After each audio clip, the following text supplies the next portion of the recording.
to the OhioRAAM Show.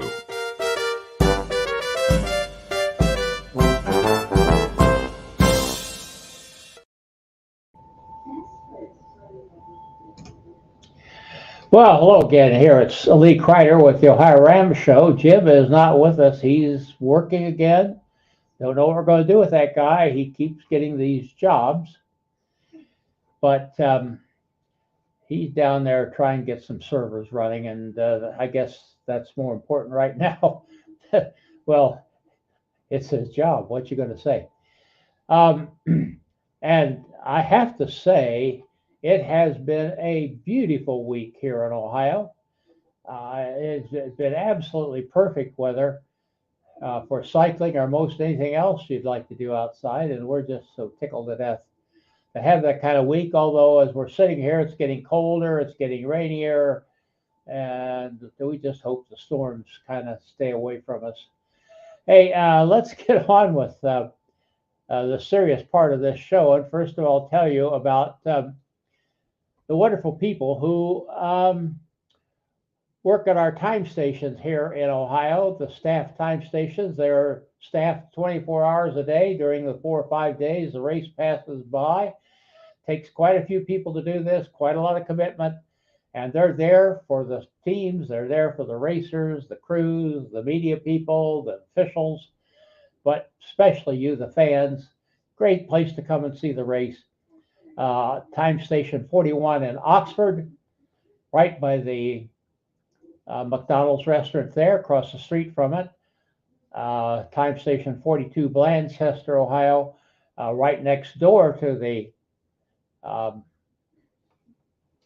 time station. And Chillicothe, I think that's where Jim hangs out, and I think he might be in the process of changing locations on that.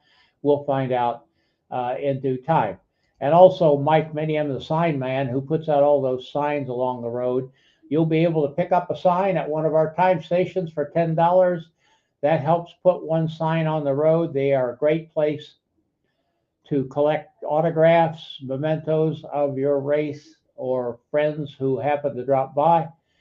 And I see them plastered on walls and garage doors and barn doors and places like that all around the world, and we're glad for that. And it helps Mike. That $10 helps Mike put one sign out on the road. He puts out about 40, 50 new ones every year. He loses that many. But if you can't get to our time station, go to the website, OhioRAAMShow.com. And on the right-hand side of the website, you'll see a place where you can send Mike some money. And also, we want to be thankful for the nice write-up that we got in the Race Across America Facebook page. Thanks, Vic, for that. We appreciate that. We love doing that, and it's glad to be recognized a little bit for all of that. I want to make sure that if you're watching us on Facebook, you hit that follow sign, like us. If you're watching on YouTube, be sure to click that subscribe button. And of course, while you're there, ring that bell. Your comments and questions on YouTube and Facebook will be posted here, just like the one you see down there below me. And when we do that, you can chat with these ladies by using those signs. I'm trying.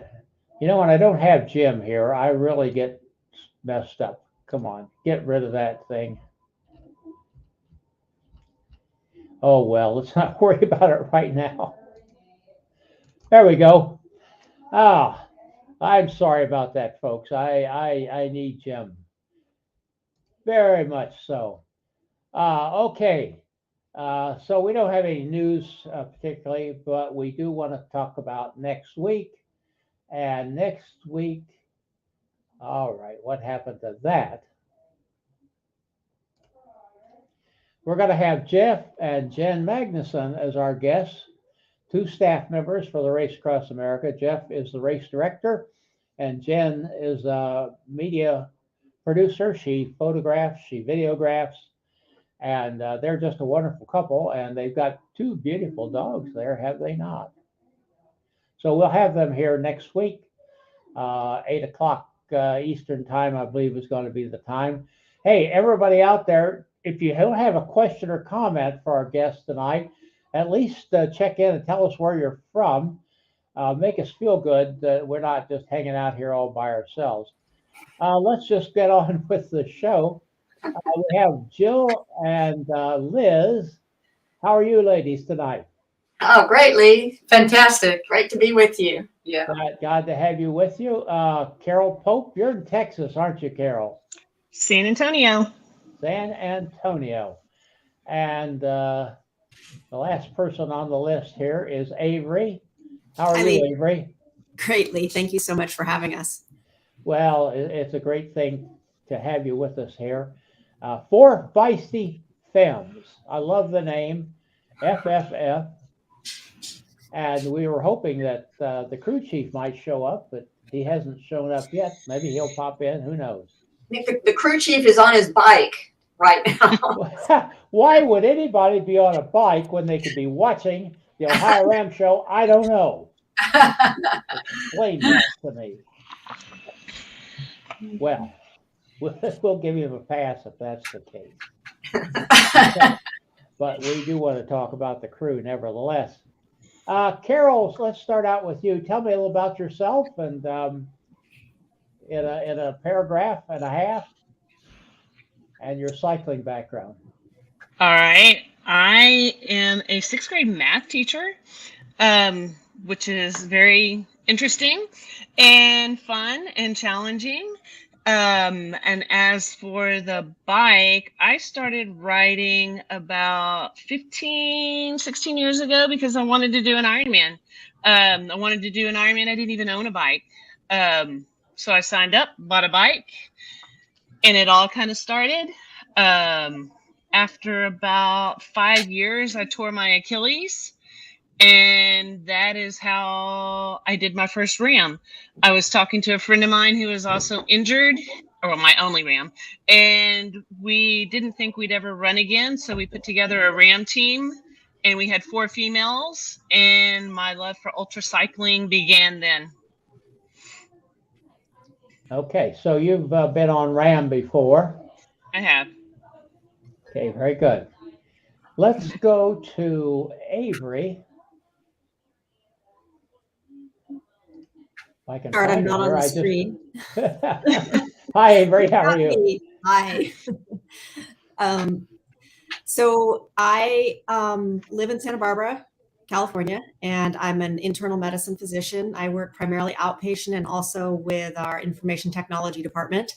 I actually met Jill in the hospital many years ago. I think it was 97. And my lineage to biking goes back to my mom, who was an avid cyclist when I was young. And my father would commute to work and take the car for several days at a time. And our only transportation was a bike. And I was too little to ride a bike. So I kind of grew up on the back of a bike. And then as I got older, used bike for commuting purposes. And then after college and medical school, found mountain biking as a great outlet for my stress and anxiety. And it was a fun thing that I could squeeze in and let loose. And then I've sort of biked on and off, thought about triathlons, don't like water, so have run and cycled. And then had children. I have 2 boys that are 17 and 19, and they both race mountain bikes. And I coach with their team. Well, my 19-year-old is in college now, but I've coached NICA, which is now in Southern California, SoCal.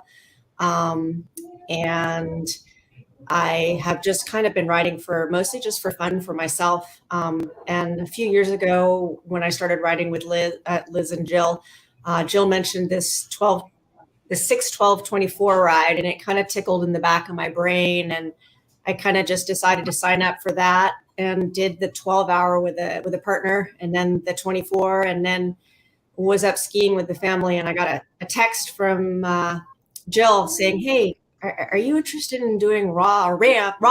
And I was like, "Oh God, yes, of course, that would be great." So that's kind of how I ended up here. I have no experience with this. I've never done one, but it seems really exciting, and I'm really happy with my background to be able to have Little Belles as our kind of charity fundraiser goal, because in my line of work, I know how important exercise is, and having been a coach, I'd really like to see more young women riding mountain bikes because we don't have enough. Okay, well, since you mentioned your position, am I allowed to brag a little bit on this show? Okay, of course. My grandson's graduating from Ohio State School of Medicine in a couple of weeks. Oh, Great. He's headed your way, a little bit south of you, UCLA. Uh-huh. Got his residency in anesthesiology at UCLA, and he's really excited about that, and we're happy for him. He's worked so very hard to get where he is at, and a lot of strikes against him, and he still made it. And so I had to get that in there. Hey, Single Bikes, we're always glad to hear from you. Looking forward to great new season 2023. Hi, Mr. Lee. Hi, Miss Vesna. We're glad to have you here. Always glad to hear from Spiegel Bikes. Sorry, Jim isn't here to greet you. And we hear from a Linda Thompson, Thousand Oaks, California. Looking forward to hearing from the Four Feisty Femmes. Anybody know Linda? Yes. Oh, yeah. Okay, very good. Well, let's go to you, Liz. Tell me about yourself.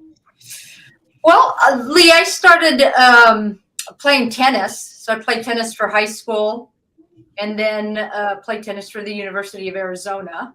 And then leaving Arizona, I thought, what am I going to do, boy? So I went into doing triathlons and running marathons. And when I saw Julie Moss crawling over the line in one of the Ironmans, I said, oh my God, that looks so inspiring. I want to do the Ironman. And unfortunately, I got Epstein-Barr virus. This was back in about 1987. And I thought, well, my Ironman dreams are over. And fast forward to 2004, I moved to Santa Barbara. And seemed like everybody I met was a triathlete. And I thought, well, I'll have to get myself back in shape and in condition to do a triathlon, which I did for the long course in Santa Barbara, which is absolutely a beautiful triathlon. And so I accomplished that. And then people started talking about an Ironman, and I said, okay, great. I'm going to give my word to do an Ironman. No matter how long it takes. And I hired a coach, and he said, give me a year and you'll be ready to complete an Ironman. So for a whole year, for 7 days out of the week, I did everything that coach said, everything. You know, if he said ride 100 miles and my Garmin said 98, I would go around the parking lot right until I completed that, or in my swimming. So for a whole year, I just took it on, and I was registered in the Ironman in Mont Tremblant, and completed that Ironman. It was just so exciting. My heart beats right now. Get emotional just thinking about that. And yeah. Oh, I got one right here. But and then I met Jill in, she had done RAM, and I'm like, I'm never going to do RAM. And people say never. I'm like, no, not RAM. So she said, what about RAAM? And I said, well, 4-person team. So I met Carol last year when she was doing RAAM solo, or 2 years ago, right, Carol? Yeah. And I was like, oh, she says, what if we get Carol on the team? Yeah. So, and then when Avery said yes, I am so inspired, Lee, to do RAAM with these amazing women and have fun. You don't get into any kind of event with Jill Gass unless you're out to break a record. So we're out to break a record, 60 plus. And Okay, that was one of my questions. oh yeah, What's your goal? oh yeah, You know what the record is? 57 hours. 57 hours. Okay, we'll be watching. Yeah. So that's what we're looking in the future of, breaking the record and saying somewhere around 48 hours. Okay. It keeps Well, getting lower, Lee. Every time we talk, we go, come on, at 48, we could do 40. what's the difference, huh? Well, listen, we got some comments here. Jerry Brick, one of our faithful watchers. Hello, Lee, and the Feisty Femmes. Thank you, Jerry. Jane Janusik, she did a wonderful job sending us some material from the Texas Hell Week, and that was on one of the shows. We were talking a little bit about this just before we went on the air, and I think we're talking about doing something with the Four Feisty Femmes for Raw and a special, and we hope we can pull that off. Jane, thank you so much. We appreciate what you did. You got some talent. We just need to encourage you a little bit there. Sue Burgers. Island. Yeah. And Hey, Jim. Apparently he knows you people. Oh, good. Oh, and while we're at it, Spiegel Bikes, very inspiring. We'll be cheering for you. And Raw, good luck for a new record. Desna, we are just looking forward to these women doing a wonderful job and breaking that record for sure. Let's get to Jill. Jill, tell me about yourself. And you've been our main contact person here. So you can tell us a little bit about, were you kind of the one who pulled the team together, or at least you can tell me how it came about? Yeah, Lee, so let's see. Just some background. I grew up in Texas, moved to California when I was in my mid-20s. And, I ran in college and had the typical running injuries and switched to cycling. So I've been riding for a very long time. 2007, I had a friend of mine who recruited me to put together a 4-woman RAM team. So we completed that in 2007, again in 2010. And I've done Raw a couple of times. One time with our crew chief, Fraser Hazlitt, and yeah, we were talking before the show how you get bitten by the RAM Raw bug, and I think we're all pretty affected by it. So, as we said, there's no known cure. Yeah. No one's looking for one, I don't think. Lee, Jill and Fraser, who is our crew chief, they own the 2-person mixed record, over 50. Oh, okay. Great. Had to throw that in, Jill. Who wants to talk about the crew and tell us a little about them, who they are, and yeah, I can speak to our crew. I call Fraser. He's our crew chief. He's my brother from another mother, and okay.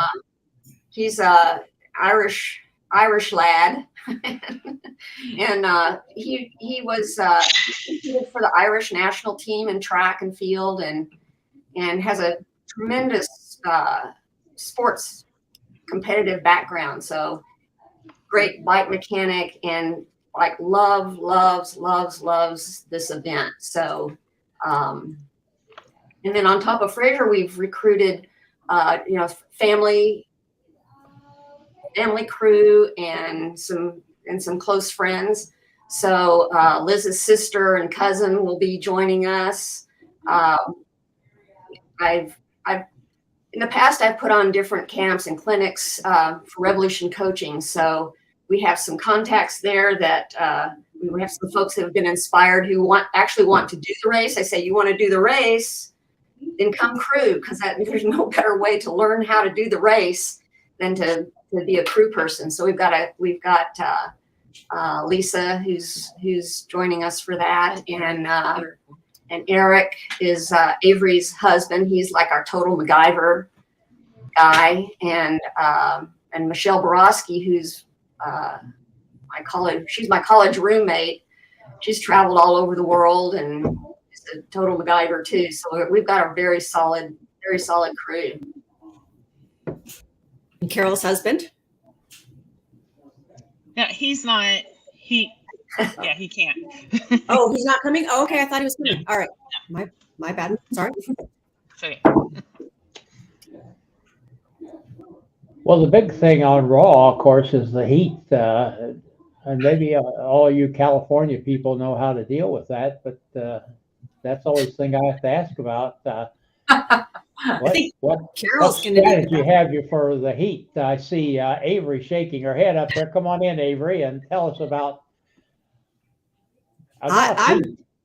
We don't really have heat. I live on the ocean, so this is I think Carol's gonna be well prepared as far as acclimatized. But I'm hoping the short intervals and ice packs and lots of fluids will get us through. I don't know that I'd want to do this solo in that heat. Yeah, I think it's a challenge. I think we should let Carol speak to the heat that she competed in 2 years ago. Okay, Carol. Yeah, I think it was the hottest on record. I made it to Tuba City and then basically passed out and had no idea where I was and ended up in the hospital for 2 days in Tuba City because of the heat. Tuba City Yes. is well accustomed to Yes. ram riders appearing at the door of their emergency service Yes. or whatever they have there. It could have been a heat hallucination, but I realized, it wasn't. But that whole experience turned out to be really pretty interesting after I got over being mad. It was a really interesting experience. I was in a hospital room with 3 other ladies, 2 of whom did not speak English. They only spoke Navajo. And it's not every day you get to hear that spoken. So it was very interesting. Okay, very well. Well, you have a charity, and who would like to speak to the charity? I can speak to the charity, Lee. We have Little Belles as our charity, and I've met the Little Belles at Sea Otter probably 10 years ago, and it was an organization that was started in Vermont by Sabra and Leah Davison. Leah is I think like a 3-time Olympian in the mountain bike. And so she and her sister started this mentoring program for young girls on bikes. So at that time, Leah was racing. So they have a chapter in Salinas, California as well. So they come out to Sea Otter. They have Little Belles camp out there. You see these little rascals. They're like, 6 years old up to about 12. And they are just having a ball. So we've supported their organization over the years and watched them grow. They started with just the Vermont and the Salinas chapters, and now they have like 60 chapters across the U.S. They have a whole marketing team now, and it's they've just really it's been impressive to watch the growth of their organization. So we'll get to see them this week up at the Sea Otter as well. So just a program that does a tremendous job empowering these young girls. And you can just see, that if you watch their camps or watch any of their videos, just the look on these little kids' faces is it's priceless. So Lee, they go to Sea Otter, and Sea Otter's coming up here in the next week, actually, Sea Otter in Monterey. and you see these little girls with the little pink helmets or, blue helmets or whatever, and they are on their bikes. They're just so focused on what they're going to do and, what they're coached to do. And it's just the cutest thing to see. And there's, a group of them coming down the field or the pathway at Sea Otter. And it's really a beautiful sight. Yeah. So the fundraising that we're doing, 100% of the proceeds will go to the Little Belles, and they use those proceeds to buy bikes and equipment for the kids. So it's it's a very well thought out charity, and they just do a tremendous job. Well, I had not heard of Little Belles before, I have to admit. But if you go to the OhioRAAMShow.com website, right below the video for the Four Feisty Femmes, you will see a link, 2 links actually, and let's not get them mixed up. The one link is just to the bottom link is just to their website, which explains what they're doing.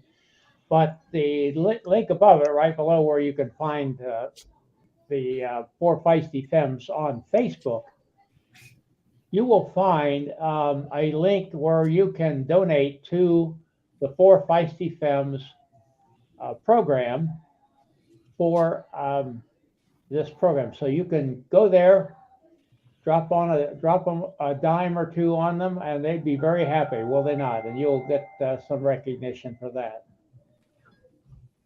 Great. Yeah, thank you, Lee. Yeah. And Lee, oh, there's somebody here.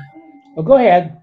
I wanted to take you back to, you asked about the heat and how, what about the heat? And so when you're riding with Jill, right, she's like a heat chaser, right? There's tornado chasers. Yes. Jill will look to see Storm when chasers. starts up here in this valley area, and then we'll ride at peak of the day, and to acclimate. So it'll be one of those things probably in the next month, huh? I mean, into May and June, it'll get pretty hot here in the 90s. So we'll be acclimating and riding at the peak of the day to get the heat factor in. And Okay. Avery will be with us too. Okay, Linda has a comment. How often do you switch off riders during the race? How many hours a week you have to train before the race? So a lot of stuff packed there. So we just had a practice this weekend on Friday night. We practiced from 3 p.m. till about midnight to kind of get the feel for how we are going to do the rotation. So we're going to do 2 teams of 2. Liz and Carol will be one team, and Avery and I will be another team. And so the race team will be a leapfrog. We'll do a leapfrog pattern with Avery and myself doing 15-minute efforts, having the vehicle leapfrog ahead. So 15-minute efforts for about an hour and a half to 2 hours. And then we'll transition to the other team, Liz and Carol, and they'll take over the short leapfrog. And then we'll leapfrog further ahead to get ready for the next transition in 2 hours. So we've used that in the past, and it's proven, I think, probably across the board with other teams as well, that that's really the fastest way to get across. Dusty, glad to hear from you. Hey, Dusty. From Valley Springs, California. Is it raining there in Valley Springs, Dusty? I think it's raining a lot of places over there, isn't it? She's one of our pals. Yeah, she's awesome. She's amazing. Amazing. Somebody to shoot for. Mm-hmm. Let's see. Dusty says not raining. Okay. I changed my location from where I do the show. I took over my wife's living room since we never go in here. It was several months before she discovered I'd done this, actually. That's how often she got in here. But Dusty did a wonderful painting for me, and I appreciate it. It's right behind my back when I'm working at the computer in my den, and we appreciate that a great deal. How many vehicles? We're gonna start with 3 vehicles. We're all fortunate. We have I have a Sprinter van that I use for my coaching business, and then Avery and Carol both have Sprinter camper vans. So we'll be using all 3 of those. Dusty says, looking forward to following your team. You will be record breakers for sure. Well, Dusty, I don't want to talk prematurely here, but before we went on the air, we have been discussing with this team the possibility of making one of the teams that we here at the OhioRAAM Show follow. And we generally try to do at least one Raw team each year, and we'll be talking with them how to pull that off. And so hopefully we'll be able to do a really good job of covering them and get a little video of them crossing the finish line and setting a record, Dusty. So keep your eyes open here at the OhioRAAMShow.com. We're working on that. We always got something cooking here. I might say Phil Fox is getting ready to circumnavigate Lake Erie. We hope to follow him. Matt Geis is going to try to set the record here in Ohio, west to east. And we're going to try to follow him. And of course, we're also following the Paris developments. I hope to have some nice reports from there as well. So we got a lot of things going. I don't know. I am this old and I'm working harder than I've ever worked in my life. This doesn't seem right. It does not seem right. But that's it. So listen, anything that we haven't talked about that you think is really hot news that you'd like us to learn about? Tell us. Well, just, I'm sure everyone that's tuning in is interested in what's going to happen with Raw and RAM, and we'll be following the race. And it's really very appreciated by the riders and the crew. And, thank you, Lee, for, making this show available and allowing us to promote our charity. I mean, that's really a big thing for us. So, well, I think you represent 2 of the high priorities of the OhioRAAM Show. Number one is to make the news of charities that all these wonderful teams work toward, but also it has been our goal almost from the beginning to highlight the role of women in ultracycling, because we feel that there's an untold story and one that's yet to be told in its fullness, and we hope to be there when that is told.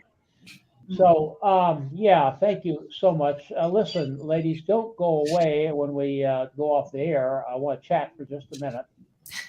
And we want to thank those of you who chimed in this evening, all of you who are watching. We appreciate you as well. Jim, wherever you are, it's time to quit work and get your priorities straight. And get back to helping me out on this show, because you see how I stumble around when you're not here. Oh, this has been a delightful chat. Thank you all for commenting. That makes the show lively. And please follow us on Facebook, subscribe on YouTube. The only reason we ask that is not because we need the ego strength from it, although that's not a bad thing to have, but it helps promote the wonderful sport of ultracycling. And we know we're a niche sport, but we're trying to change that a little bit, do our part.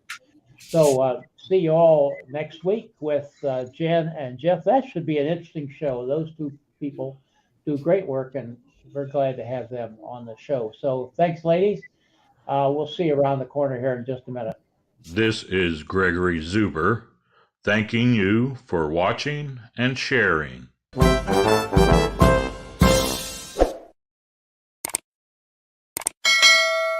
Music by Kevin MacLeod.